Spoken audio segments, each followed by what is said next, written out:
Our government is a system of legalized bribery and extortion. And if we don't change it, like an appendix gone bad, it is going to kill us.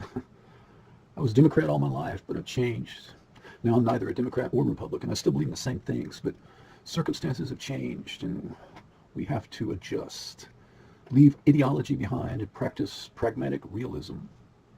We're in the post-ideological world. All the isms of the past are dead. Communism, Neo-liberalism, political correctness, this pseudo-religion, all these ideologies have failed us. No one says that Western civilization has to succeed or even survive. We have to adapt. Why have I changed my worldview? In the last 20 years, we've lost 2 wars. We're about to lose a 3rd.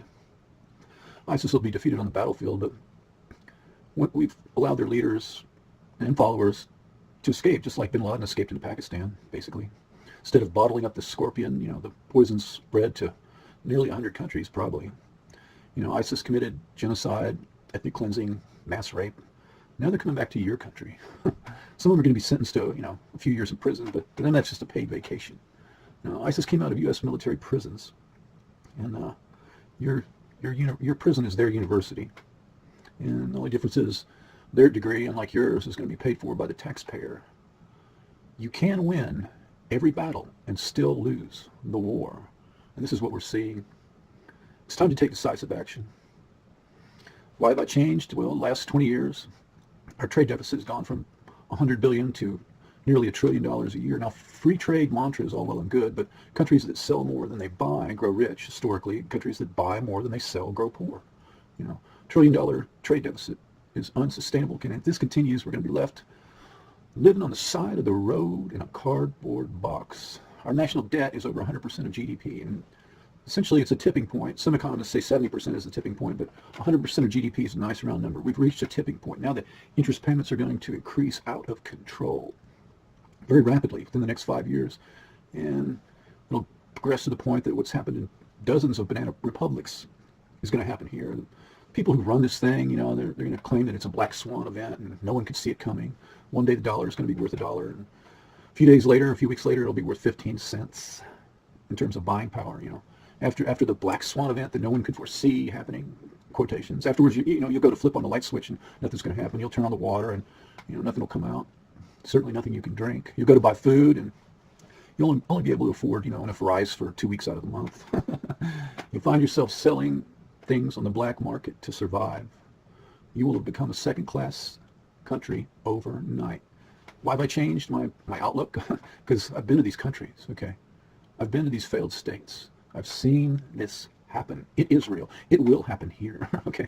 And meanwhile, all this is happening in real time. The people that run this country, are making these decisions that guide our destiny. They're going to pull all their money out right before the crash, and afterwards they step back in and they buy basically the entire country for 15 cents on the dollar. This is not, fiction. This is history speaking. It happened in 2000. It happened in 2008. You need to wake up and pay attention. The people running this roadshow are going to have a soft landing. They're going to get in their personal jets. They're going to fly to the Caymans and Macau and Monaco to visit their money. They're going to fly from LA to New York, and they're going to fly right over you, and they're going to wave, so long, suckers. That's where we're headed. In the last 20 years, they de-industrialized the United States. They sent our factories to southern China, and they sell their products back here for 20 or 30% more profit. Brilliant. We get to work in the new economy, flipping burgers at McDonald's or running a cash register at the dollar store. So when I said our government is killing us, it's not just rhetoric, it's real. More than 500,000 Americans have committed chemical suicide. All over the world, life expectancy is rising. Africa, life expectancy is rising. Asia, death rates are falling. Everywhere except here, where the working class has been destroyed. Let's face it, let's be honest. The working class has been destroyed. The middle class, whether they realize it or not, is next on the chopping block. AIDS killed 600,000 Americans, but this new economy, a man-made disaster, has killed just as many Americans. Make no bones about it. This new economy is as catastrophic as the modern-day plague of HIV. Now, this is the very definition of class warfare. Both political parties created this American nightmare. And, electing a Bernie Sanders or a Donald Trump is not going to change the system that produced this outcome. The only way to save America, the only way to make sure that our children's futures are as good or better than ours, is to radically change our political system. We need the 28th Amendment. The current budget plan is to cut, the welfare state in half and double down on the military. Going to be a huge waste of money. About 100 years ago, Lieutenant Billy Mitchell climbed into his airplane, headed out over the water towards a battleship at anchor. He dropped a single bomb right down the smokestack, and the explosion lifted the battleship up out of the water and quickly rolled over and sank to the bottom. He had destroyed $1 million battleship, ship of the line, with a bomb that cost a couple $100. Practically before he landed his airplane, he was court-martialed by the officer corps because he had proved that the military was spending taxpayer money on obsolete weapons that wouldn't last 15 minutes when the shooting started. Now, today the military is doing the same thing, only, the ships today, we're talking $5 or $15 billion each, and instead of a couple $100 worth of bomb on an aircraft, we're talking about $1 million missile to sink a $15 billion ship. It's a huge waste of resources, never mind human life. The officer corps is corrupted by money and self-interest. As long as they go along to get along, they're going to move right up the corporate ladder and make general, and then on retirement, they're going to be placed on all these different corporate board of directors for multiple Fortune 500 companies. The Pentagon, the political elite, the corporate elite, the hierarchy, they've all climbed into the same dark, dank, fetid, incestuous bed together. They're not going to save us. Don't look to the press for relief either, because the press, they're owned, they're muzzled by these same corporations that have billions of dollars in government contracts, corporations that can't afford to, corporations that do not want to rock the boat. Okay, they could have set this thing up any way they wanted to, and this is what we get. A self-serving oligarchy that is quite literally killing us, will preside over the economic and spiritual death of this nation. And it's probably coming sooner than you might imagine. So don't look to the military for your salvation or something to look up to, because the military is not immune. We need the 28th Amendment. They're telling us that everything's fine. The war is fine. The economy's fine. Immigration's fine. The earth is fine. We are losing our country. We can feel it slipping away, drifting out into deep water, sinking slowly away into the darkness. We're losing this country. We may not be graduates of Harvard Law School, okay, but we may just be graduates of the School of Life. But we know what we're seeing. We know that we're seeing our country fail. There's no doubt about it. If you're honest, the price of this failure is going to be heavy indeed. Democracy, is an experiment, and republics don't really last very long. They're incredibly resilient when attacked by an external force, but they're generally sabotaged from within, break up into factionalism. It's an experiment that began 2,500 years ago in the Greek city-states, like 1,000 little experiments in government, kind of a perfect accidental little laboratory. And democracy ultimately won as the best, most successful experimental outcome. Now, Western civilization invented democracy, science, mathematics, theater. Basically, the entire modern world that we live in intellectually was conceptualized then. It was kind of an explosion of human creativity that hasn't been equaled since. Now, Athens, Greece was the pinnacle, but they got careless. They were very successful, and then they got careless and overreaching, and they failed. And Rome took up the Republic, and then after a time, it too failed. So after Western civilization had collapsed, a theocracy, or religious rule, took over. It was the end of democracy, the end of science. It was the end of intellectual freedom, the end of light, and the beginning of 1,000 years of darkness. A long night. In 1862, Lincoln called America the last best hope of the human race. Because the entire world, when he spoke, was ruled by kings or dictators. America was the only democracy, a single light in the darkness. And it looked like in 1862, like that light was about to go out. But we persevered, we defeated evil, we saved ourselves. And in so doing, we saved the world. Because in the last century, we saved the world from fascism, communism, through courage, determination, strength of arms, no less. Now, these accomplishments of the 20th century have culminated in a global standard of living that is, frankly, a miracle. The world has never lived in such a golden age, which is, in the passions of the moment, in the passions of the day, it's hard to step back and realize. But our current world is nothing short of a miracle compared to all of human history. Our post-war economic and political rules-based order has created a fair deal for all the nations of the earth. And, for instance, we cut poverty in half over the entire planet in the past 15 years alone. So why are we failing now? And what's going to happen? If like Greece we fail, if like Rome we fail, how did we get here? Yeah. In 1945, we won a two-front global war in less than 4 years from a standing start. And yet, here we are today, 70 years later, we're about to lose our third war in a row against an evil theocracy that is a death cult. It's populated by third-grade dropouts, and they're armed with 1940s era military technology. What? what's going on here? It doesn't make any sense. How we could resist these monolithically powerful fascist regimes, how we could resist a monolithic communism bent on world domination and defeat them one after the other. And yet today we're losing to these people, to a death cult, really? In the 1940s and 1970s, our leaders, these people grew up on farms and ranches, or at the very least they were raised by people who had, for the most part, and on a farm or if something gets done, it's because you planted the seed, you tended the soil, planning and execution, self-reliance, responsibility. Today our leaders are people, they're good at taking tests. They made good grades. They talk a good game. They have really good rhetorical skills, but they have little or no practical real-world experience. I mean, these are well-meaning, generally well-meaning people, but they're self-interested. They're not self-sacrificing. They follow the path of least resistance. If you're in a bureaucracy, bureaucracies do not reward risk-taking. But it's time to take some risks. It's time for leaders who will lead, from the front, instead of leaders who follow the polls and wait for people in the society to tell them what they believe in, so they can just repeat it back to them, which is how we got in this circumstance we're in, by electing people who are telling us what we want to hear. It's a manipulation. What happens if we don't reform? What happens if we fail? China is waiting in the wings.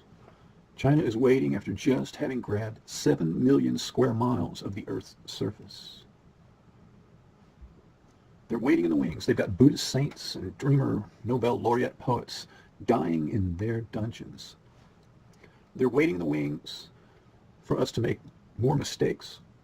Well, they sell the organs of religious dissidents for billions of dollars each year. They're waiting with a new model, a new way of what they hope will be running the world. And this new model is called authoritarian capitalism.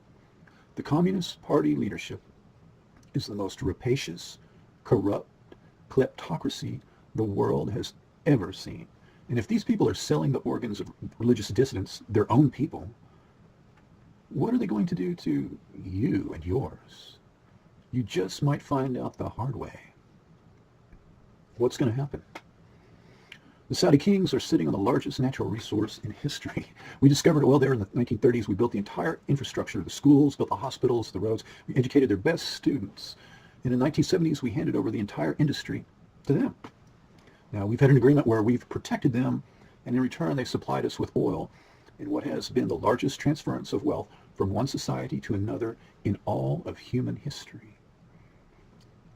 Since the 70s, they've funded a worldwide hostile takeover of Islam in dozens of countries, probably, systematically putting hate into the minds of children, sending their best and brightest students abroad, and supplying these students with many wives in a scheme not seen since the Nazi SS breeding program of World War II.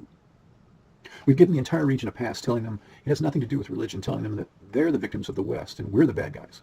Now, if you tell an alcoholic that they don't have a problem, then you are part of the problem, okay? So this model is a theocracy that will be the most oppressive in history. If Western civilization fails again, it will be replaced by Chinese authoritarian greed or Saudi religious fanaticism. Either one is going to be a disaster for humanity and 1,000 years of darkness. Without America to enforce the Pax Americana, the American peace, it's going to be a world of every man for himself, a world where the strong take the weak. And it will culminate in a World War I type conflict of different groups of allied nations, just like in World War I. Groups of allied nations going to war using nuclear weapons in a catastrophe that can scarcely be imagined. That's what will happen if we fail. How do we win? Well, first things first, the West must stop sending $1 trillion a year to our adversaries, both of our adversaries. If we do not stop funding the opposition, then nothing else we do will really matter. The only way that this is going to happen is to reform our political system. Why? Politicians don't protect the interest of their voters. They protect the interest of their contributors and the people who supply the money, like things just the way they are. We've got to take money out of politics for good. And the only way to do that is with a constitutional amendment. Now, what we're seeing currently in the last election cycle has been a popular revolt. But it's not been unified. It's been divided between the left and the right. The Bernie Sanders student youth movement on the left and the Donald Trump working class rural movement on the right. Both of these peasant revolts can be united by multiple amendments to the Constitution. Multiple reforms in one. Gay rights and women's rights permanently codified in the Constitution for the left, and gun rights and immigration reform for the right. The fifth component is public funding of elections. Now, politicians will then represent the voters, who will be the only ones supplying the money. The vested interests will not be able to lock in the status quo. And so then a series of different battles can be waged in one, political battles, including changing the economic, military, and political order that is failing us so drastically. The 21st century could be just like the 20th century. It could be an American century. And the key to that begins with the 28th Amendment. Now, how are we going to accomplish this gargantuan task? Well, we're going to use economic boycott and direct action. We're going to pressure Congress to pass the 28th Amendment with a 2/3 majority in both houses, and then we're going to move on to the state capitol until 3/4 of them have ratified this amendment. We're going to withhold our money. We're going to petition. We're going to march. We're going to come together and sing. We're going to have fun. It is going to be part protest, part music festival. It is going to be the most peaceful, entertaining peasant revolt in history. Basically, the last weekend of the month, we'll see us come out into the public space, gather together, entertain, inform, motivate. And on the government, we're going to use the carrot and the stick. And this has got to be a leaderless revolt. I anticipate that since I sank their battleship, so to speak, like Lieutenant Billy Mitchell, I'm going to face the full wrath of the powers that be. And if you want proof that I'm right, if you want proof that this message is correct, look no further than the backlash. For the stronger the truth, the stronger the reactionary response against that truth. Now, we're going to persevere no matter what they throw at us, because we are going to turn this American nightmare back into the American dream, because we want the America of the big idea back. We want our moonshot America back. We want our can-do spirit America back, because we deserve to have the nation of infinite possibility returned to us. That nation before Vietnam, Watergate, before the JFK and MLK murders. We want America to return to the nation that sees clearly between right and wrong, clearly between good and evil. A nation that can destroy an evil empire and go to the moon at the same time. Fantastic, intellectually fantastic, courageous nation. We want our old selves back. We want the nation back that knew its place in the world, instinctively believed in ourselves enough to know that we could overcome any obstacles that life puts in our path, because we're still that country, self-reliant, courageous, kind, honest, intellectually fantastic, hardworking, and generous. We are the indispensable nation. We want our mojo back, that old black magic that animated our hearts and put the spring in our step and that sparkle in our eye, because America is the future, and America is the answer. We are the indispensable nation because we believe, and this dream still lives. We are the living body of the nation. We are the living embodiment of this dream, and this dream will never die. God bless the United States of America, and thank you.